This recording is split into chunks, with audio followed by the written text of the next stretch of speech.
August 24th, Gary V tweets out, biggest YouTuber in the world, 7-year-old like Nasia, launches NFT with Gary Vaynerchuk's Vayner NFT. He continues by tweeting, every day, a lot going on. In these unprecedented times, projects like this expand the user base of this new technology. Hashtag NFT. Lastly, he links an article written in Forbes. But when you click on the link, the page cannot be found. Huh, that's weird. Now, why would Forbes, which is a giant media company that's trusted by the masses, not necessarily myself, but that's neither here nor there, take down an article hyping up the collaboration between VaynerMedia, which is a new media company trusted by the masses, and YouTube's biggest star? My third eye was on high alert. I needed to learn more. The story I'm about to tell you is definitely complicated, but I'm gonna do my best to break it down and make it digestible for everyone. This video is also thanks to the Cat NFT, who reached out to me on Twitter and was able to break down everything that went on. And as you guys know, I don't like NFTs, and I don't trust Gary V. And I hate manufactured giant media companies that have no sense of integrity whatsoever. So this is a perfect video for me. We're gonna follow the actions of three main parties: Forbes, Gary V, and EULA, which is an MCN, otherwise known as a multi-channel network. They basically bundle a bunch of YouTubers and maximize profits while offering...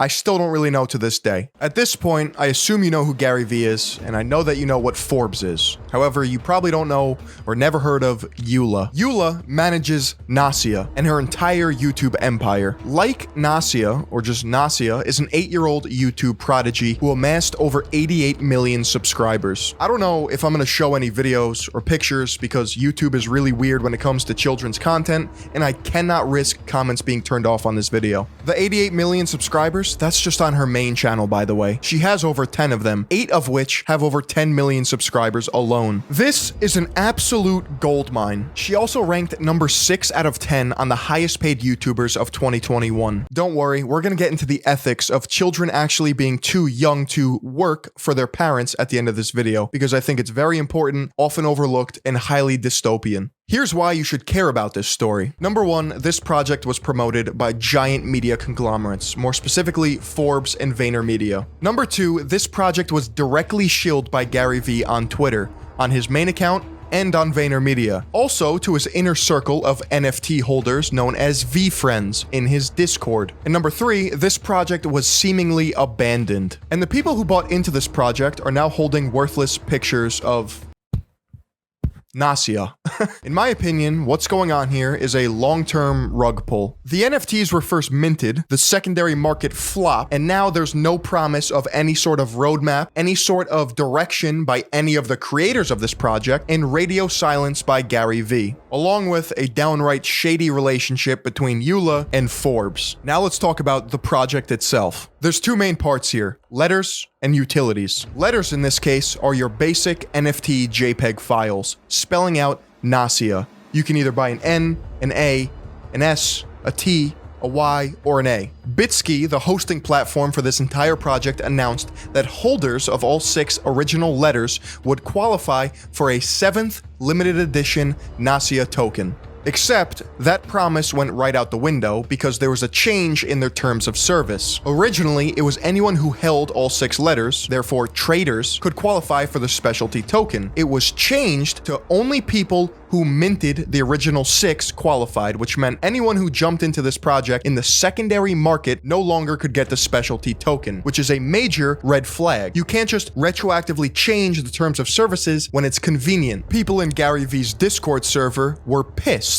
Originally, on Bitsky's website, it stated, "How do I redeem my 6 letters for the 7th special NFT? Go to bitsky.com/redemption and connect your Bitsky wallet. You will be able to select the special collectible at no charge." Then it was changed to, "How do I redeem my 6 letters for the 7th special NFT? For the special edition token, it will be airdropped to you and you don't need to do anything. This 7th token is available only to the primary purchaser. That means people who minted it. That means people who bought it when this stuff dropped, not anyone who bought into this project after the mint closed, aka the secondary market." I bought all the letters off secondary market after triple checking the wording of information on bitsky.com/likenasia, then confirming in the pinned comment here, and the wording was quite clear. The redeem page would allow redemption of the 7th token as long as they were in the Bitsky wallet. No word about this being exclusive to the primary buyers. I don't don't mind the additional delay for the 10th of September, but what is going on here? As a result of people's growing concern, Bitsky jumped into the Discord server and started giving them vague responses, including, "This space is new and changing every day." And to echo everyone's points here, we totally understand the importance of educating people to learn more about NFTs. We wholeheartedly agree how important that part is and love how many people in this channel feels as strongly as that as us. I mean, like, typical mumbo jumbo, "Oh yeah, we're working to make it as seamless as possible for everyone involved. You know, it's a new space, it's a learning experience." That doesn't quite cut it when people are spending hundreds to thousands of dollars. Sorry. Bitsky has a hands-off approach and is leaving the Discord channel in April. They joined as some sort of technical support, but at this point, they're kind of fed up and are just piecing out. The second part of Nasia's NFT project is utility. Utility tokens can be redeemed for something of value. Of the 52 that were minted, only 3 have been redeemed. 49 of the utility tokens that sold out are not being redeemed. The most expensive utility token here sold for $16,000. Now you may be asking yourself who in their right mind would spend $16,000 on an 8-year-old's NFT project whose utility it is to actually get on a call with Nasia and meet the superstar. A kid? A superfan? No, a full-grown man who believes in NFT technology and used this purchase as a way to promote his own business. And DCL Tour Guide, look who won the auction for this NFT.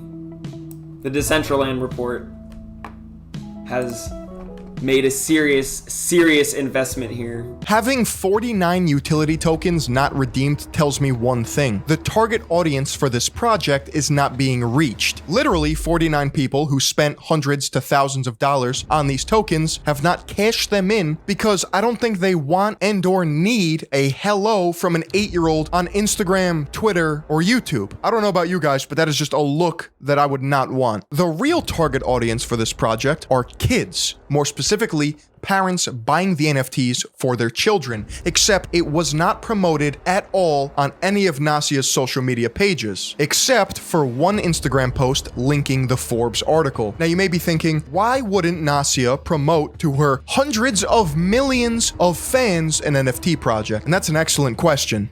I don't know. One possible explanation is that her parents no longer believe in this project, which complicates this entire thing. In fact, the only people pushing this project seem to be Gary Vee, VaynerMedia, and this Forbes article. Gary Vee posted about this project 8 times in his Discord. The problem here is that all of the advertising that was done so far is built on a logical fallacy known as the appeal to authority. You have VaynerMedia, Gary Vee, who has a parasocial relationship with his fans that he oftentimes abuses, and an article backing up the legitimacy of this project written in Forbes. With a headline like "the biggest YouTuber in the world's NFT project is coming," I mean, why wouldn't people in the NFT space turn their heads and maybe even buy into it? An appeal to authority seeks to persuade an audience not by giving evidence, but by appealing to the respect people have for the famous. In this case, Gary Vee is persuading his own close-knit followers to get into this project early because they have respect for him while using Forbes as a sort of legitimacy. In total, the mint of this project was worth $127,240, and the secondary market consists of 56.5 Ethereum, which totals to about $280,000. That is not a lot of money in terms of these giant NFT projects that we're talking about. However, nothing has been done or said about this project with any promise of future, therefore, things should be put into place to remedy the problems that people are having with it, such as, I don't know, giving them money back? Except there's just one problem. This article by Forbes was taken down, which leads us to the curious case of the disappearing Forbes article. August 24th, 2021. Biggest YouTuber in the world, 7-year-old like Nasia launches NFT with Gary Vaynerchuk. Written by Tatiana Kaufman. The link to this article is down below. The main part here is that there's a promise for a future, except it's been over 7 months now and there's radio silence. Now, the writer of this article, Tatiana Kaufman, happens to be best friends with Eula's CEO, Baumel. Isn't that a bit of conflict of interest or even nepotism? The CEO of Eula, who controls Nasia's entire YouTube empire, and a writer at Forbes hyping up this project are best friends? Huh. After Forbes was aware of this connection, I believe Tatiana Kaufman no longer works for Forbes, or at least has been moved to a different department because she's listed as a former contributor. What's also weird is they're all just chopping it up together. In fact, they went to some sort of NFT art convention down in Miami, and they're all fucking, yeah, look at us, woo, we scam people. The NFT collection will be delivered as a tiered program with several types of tokens. Unlimited Nasia for All token, which are the letters, a special tier of social media engagement tokens, which are the ones that aren't really redeemed, a token that can be redeemed for a personalized, customized birthday greeting from Nasia, and a super rare one-of-one token enabling a special live video call with Nasia herself, which was the $16,000 man. In addition to the virtual NFT, Nasia is pairing the launch with a physical toy line made by Jazz Wares. Similar to an action figure drop, a collection of 8-inch dolls in the likeness of Nasia and includes 50 unique surprises, collectible figures, Nasia bedroom playset, plush toys, and headbands will all be available at Target, Amazon,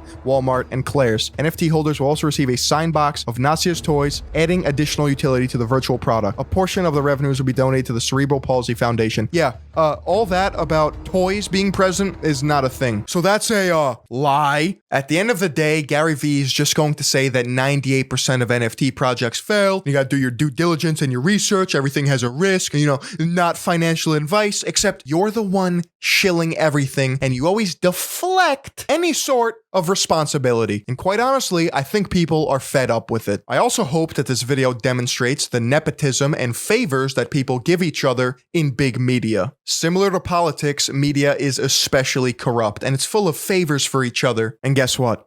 It's all at the expense of the consumer. If we head on over to OpenSea.io, type in like Nasia, go to the graph, the activity, filter by all time, we can see literally a dying NFT project. There was the mint, that's why you got the big spike, a random couple sales, and then absolute nothing. Complete desolation. Non-redeemed utility tokens, and people holding worthless letter tokens, all with radio silence and a lack of responsibility for any of the three parties involved. And on a macro scale, this is just dark because a young girl who is not able to consent to any of these business opportunities is being exploited at the expense of other people. Extremely rich people who don't need to do this, do it anyway for the sake of new technology. Like, I don't know what this is for. And Gary Vee has the fucking audacity to tweet out, if you're an under 13-year-old artist in NFT, can you reply with your project XOXO, which has been since deleted in December. Are you good? What are you doing, bro?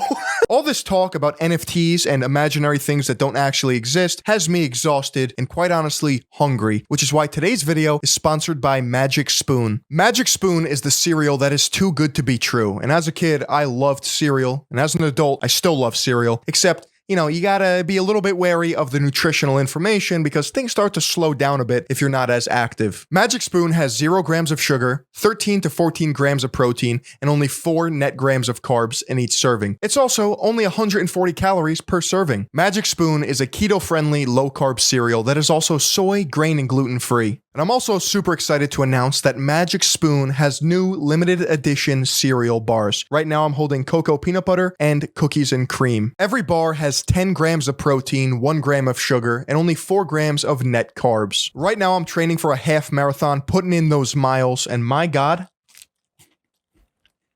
I'm set. I'm golden. I'm gonna run faster than ever. That's way too OP. That is overpowered. Cookies and cream, busted. Absolutely delicious. It's similar to a protein bar, but I'd take this over that any day.